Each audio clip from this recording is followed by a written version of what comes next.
m'appelle André Sfer, je suis déléguée générale de l'association Éveil et présidente du COFRAD, le Conseil français des associations pour les droits de l'enfant. La Convention internationale des droits de l'enfant a été adoptée à l'ONU en 1989 et ratifiée par la France en 1990. Le COFRAD est composé de 50 associations membres qui œuvrent chacune dans un ou plusieurs des champs couverts par la Convention.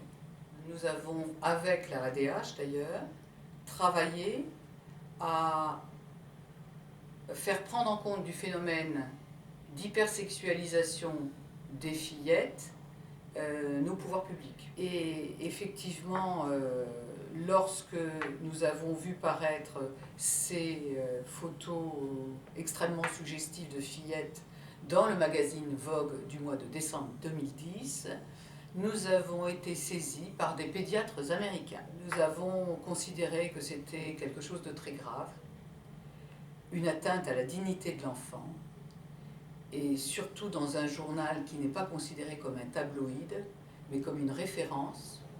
En France et à l'international, cela nous a paru particulièrement dangereux.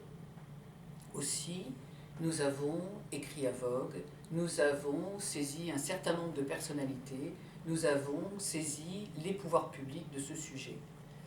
Et comme nous n'étions pas très satisfaits du résultat, c'est le moins qu'on puisse dire, nous nous sommes ensuite adressés à l'Alliance pour leur demander mais qu'est-ce que nous pourrions faire dans ce dossier. C'est tout de même incroyable que nous ne puissions pas, au titre de la Convention, attaquer sur l'intérêt supérieur de l'enfant un magazine qui publie de telles photos.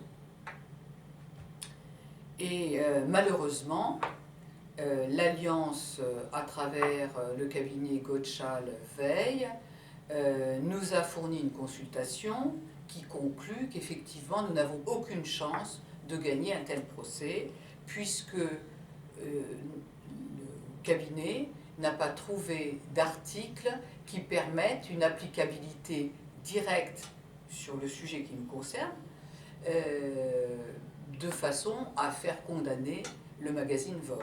Par contre, la consultation nous a été fort utile parce que nous ne sommes pas, je ne suis pas juriste, je n'ai pas de juriste au conseil d'administration du COFRAD. Au COFRAD, nous n'avons pas de salariés non plus, donc a fortiori pas de juriste. Et lorsqu'il faut démontrer au pouvoir public que la CIDE n'est pas d'application directe dans un cas qui paraît tout à fait énorme, en termes d'atteinte à la dignité de l'enfant, il nous faut des arguments juridiques et c'est ce que ce cabinet membre de la ADH nous a donné.